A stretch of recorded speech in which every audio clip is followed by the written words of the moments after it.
بسم اللہ الرحمن الرحیم۔ السلام علیکم ناظرین، آپ دیکھ رہے ہیں اردو ٹائم نیوز اور میں ہوں آپ کی میزبان۔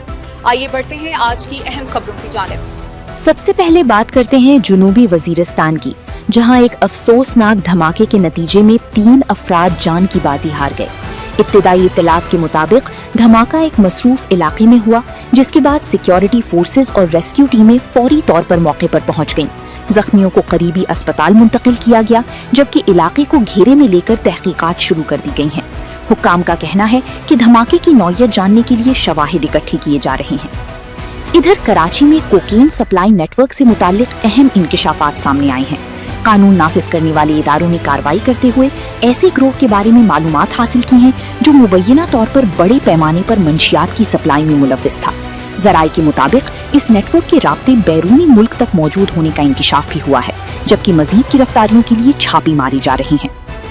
پاکستان شوبز اور سیاست سے تعلق رکھنے والی معروف شخصیت عظمیٰ کاردار ورزش کے دوران زخمی ہو گئیں۔ اطلاعات کے مطابق ورزش کرتے ہوئے انہیں چوٹ آئی، جس کے بعد انہیں فوری طبی امداد فراہم کی گئی۔ ان کی حالت خطرے سے باہر بتائی جا رہی ہے، جبکہ مداحوں کی جانب سے صحت یابی کے لیے دعائیں کی جا رہی ہیں۔ کراچی ہی سے ایک اور افسوسناک خبر سامنے آئی، جہاں تیز رفتار ڈمپر بے قابو ہو کر پولیس موبائل پر چڑھ گیا۔ حادثے کے نتیجے میں متعدد اہلکار زخمی ہوئے، جبکہ گاڑی کو شدید نقصان پہنچا۔ عینی شاہدین کے مطابق ڈمپر کی رفتار بہت زیادہ تھی، جس کے باعث ڈرائیور گاڑی پر قابو نہ رکھ سکا۔ پولیس نے ڈرائیور کو حراست میں لے کر تحقیقات شروع کر دی ہیں۔ عید قربان سے قبل کراچی میں ترقیاتی کاموں میں تیزی آ گئی ہے۔ شہر کی مختلف شاہراہوں، سڑکوں اور گلیوں کی مرمت اور صفائی کا کام جاری ہے، تاکہ شہریوں کو عید کے موقع پر بہتر سہولیات فراہم کی جا سکیں۔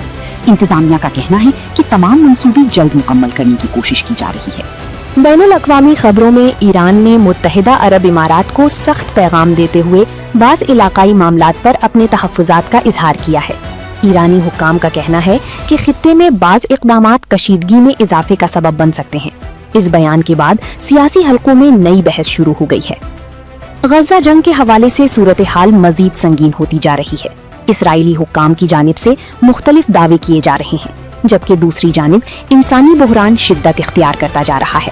امدادی اداروں کے مطابق خوراک، ادویات اور بنیادی سہولیات کی شدید کمی کے باعث شہری سخت مشکلات کا شکار ہیں۔ چین میں آنے والے شدید زلزلے نے بڑے پیمانے پر جانی و مالی نقصان پہنچایا ہے۔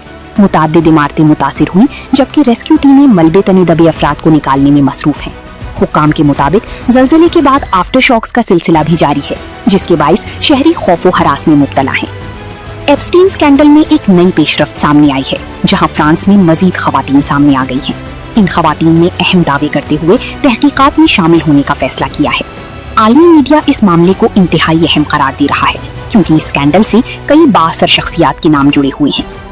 اب بات کرتے ہیں سعودی عرب سے آنے والی ایک بڑی خوشخبری کی۔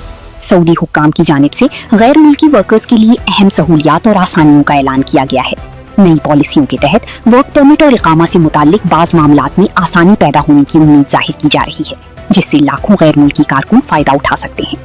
ادھر مراکش سے تعلق رکھنے والے ایک معمر عازم حج نے صدیوں پرانا خواب پورا کر لیا۔ ضعیف العمری کے باوجود ان کا جذبہ قابل دید رہا اور ان کا روحانی سفر سوشل میڈیا پر بھی توجہ کا مرکز بن گیا۔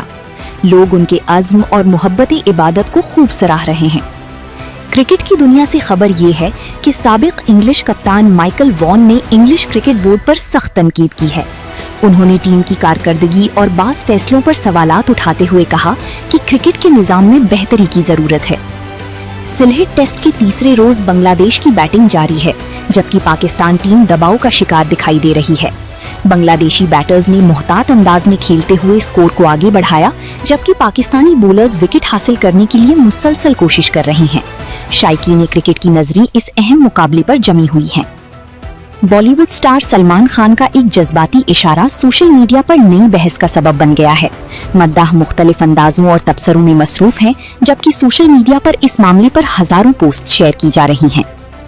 آخر میں بات کریں گے کانگو وائرس سے متعلق اہم احتیاطی تدابیر کی۔ محکمہ لائف سٹاک نے شہریوں اور مویشی پال حضرات کو ہدایت جاری کی ہے کہ جانوروں کی دیکھ بھال کے دوران حفاظتی اقدامات ضرور اپنائیں۔ ماہرین کا کہنا ہے کہ بروقت احتیاط اس وائرس سے بچاؤ میں اہم کردار ادا کر سکتی ہے۔ یہ تھی آج کی اہم خبریں۔ مزید اپڈیٹس کے لیے ہمارے چینل اردو ٹائم نیوز کو سبسکرائب کریں، ویڈیو کو لائک اور شیئر کرنا نہ بھولیں۔ اللہ حافظ۔